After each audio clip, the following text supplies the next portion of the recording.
is kind of the back line of where maybe the original square or the property was the original square, and everything else drops off to the river. You see the water right through there. Come back in the wintertime, you see real. But this little storage building right here.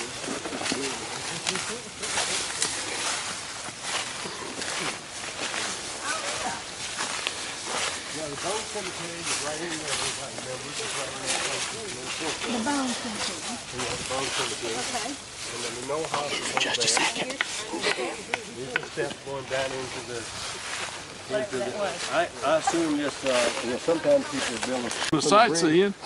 But this is the area that you can sort of take a look at this. You can't get out. It's best if you want to see and kind of get a notion if you come back in the wintertime, and you can see about where the river is and where the wharfs and loading areas really were.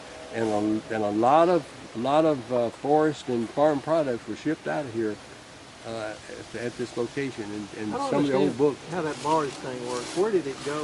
Like if you loaded a brand new barge here, Yeah. with stuff, where's it headed? It's headed to Nashville first. Sometimes they were loaded on larger barges, and sometimes they were made to fit over into the housing area. That, you know, like. Yeah. Okay, let me just show you a few pictures. This was another picture of the Church of Christ that was located right down there. This was the Wade House. These houses right here at the top.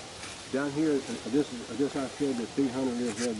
The next farm down there was the Mullins house. That's Bud and Pearl Mullins. The Leachy Hall house, this one, that was the next one. She ran the store here with her husband Sam Hall, and this house right here was actually renovated. It was, if you go down that way out of town to the west, about halfway before you get down to the bridge there used to be an old iron bridge up until about 1900, and it was a concrete bridge later on. That's where Miss Pid Robinson lived. My aunt lived in that house with her that I mentioned before. The store that was located here, here's a picture. Now this is not the inside, but this is Mr. and Ms. Sam Hall. Leachy Lanham Hall is the lady there. This store they ran in Nashville, and there was a question about the store that was here looked, looked basically like this one, but I never did have a picture inside of the store that was located here when they ran it. Now he carried a lot of money with him, and he was robbed one time, and then the story was that when he died, she married one of the robbers. Oh, Oh, goodness. okay. This picture here, the Creech house down far on the other side, getting close to where the river comes down from Nice's Mill. On this side of the river, this was the Creech house. This is Mr. Creech. He was quite a bit older than the lady there. She was a Swain. Her name was Amanda Swain Creech, and he built this house for her. Now I've got some pictures showing some of the flood.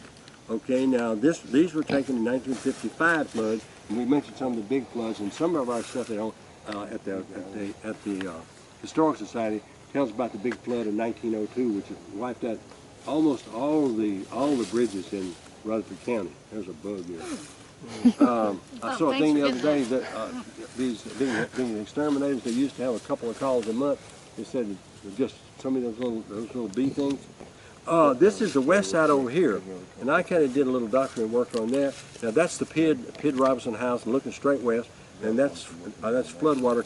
If you go down the hill when it levels out there, there's a garage there, and this is Mr. Claiborne Waller's house here, and this is the fourth house down there, and it got up that close to us standing right here. Now here's another picture. If you went down this way to the Mullins place and kind of looked off that way, that's the river as it came all the way around. And over there, there's a house that we looked at down there where Mr. Miles Gooch lived. Water was all the way around it. Okay, now this, the house down here on there, this is Mr. Ephraim Waller. This lady here, she is Mary Frances Mitchell Waller. and they had 4 people that fought in the Civil War. And that's my cousin Jimmy Francis' great grandfather. He was the grandfather of Everett Warren. This guy here, let's see, Everett Warren. No, this would have been, this would have been his grandfather. This Everett Warren, that would have been his grandfather. The Keeble house that we're going to turn around and go back this way and walk back. Pat, we're going to go this other way as we go back to go this way. Okay. And, don't get lost, Pat.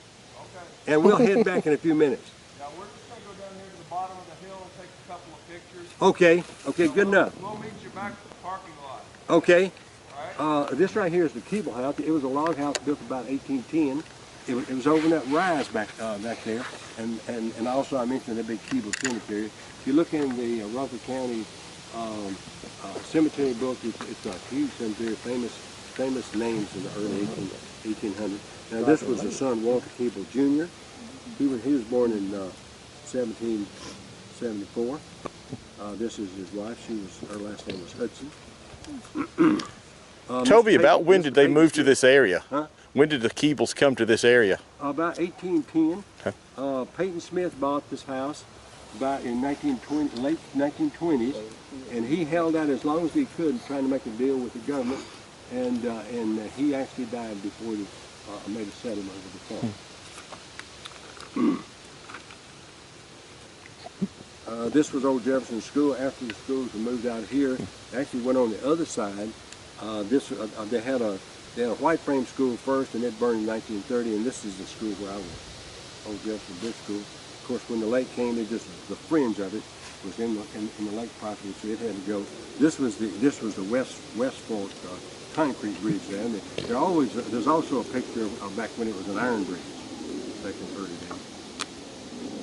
This is another view. This is a little history that I wrote of the school, try to put everything. And this is a picture taken when it was which was the frame school.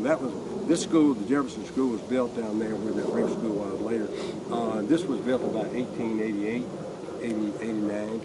This one, I believe, it says here on the back. I've got a few names somewhere before 1922, but I don't know exactly. I know some of these people in the back there don't have too many names back there. And in this little faded green picture, I'm in this one. I'm the one right there with my head sticking up right there. Oh, you're a kid. That's me right there. And there's another one. It's a black picture, but I'm showing my whole lot. Somehow I get hid behind that. That's Miss Ward there, and all these kids. This was 3rd and 4th grade, and I was in the 4th grade at that time. Now here's some. One of the people that lived there. This is some snow pictures. This is also looking south. This is the Church of Christ on the right. This house here, and there's 3 or 4 houses here, store right here, and this is the church when it was sitting right next to the road, and then they pushed it back. On the right side of the road, you say? Yeah, as you're going down, the church was on the north side of the road, facing the road there. It was just you could when you went through town. Of course, they'd start their service early. We'd go to Jerusalem. We'd slow our car down there and let our engine of our car be, because they would be singing. We'd hear the singing going on right there. And Irving Dunn would usually be sitting right there. A neighbor of ours, he would sit right there while the church service was going on inside. Why didn't he go in? I don't know. I got a guy like that goes right there. Yeah. Okay. Okay. We can head back.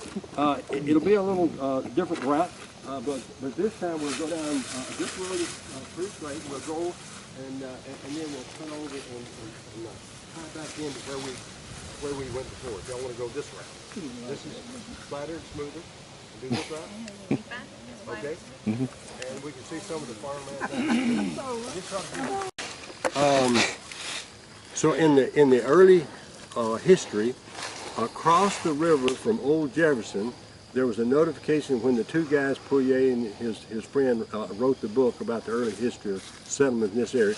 Was a road called the Logue Road, and there were some Logue people who lived in this area. L-O-G-U-E. Okay, thank you. So that road is actually sketched on the map, and it shows it going on the west side of the river. goes down in the area of our farm, down past Fate Sanders area, over into the area which we know as Rockdale area, and it kept on going over through Wilson County, and there was a land grant down there by a fellow named Logue, and it continued all the way over to the Cumberland River. And but in a few places they did have a few pictures in that book showing where you had the sunken road, and they call it the Logue Road, right in the very back of that book. One of the last pictures showed it. But I don't know too much about the Logue Road, and they didn't say anything much more about it. Now, right around the corner here, if you go this way, you come to where that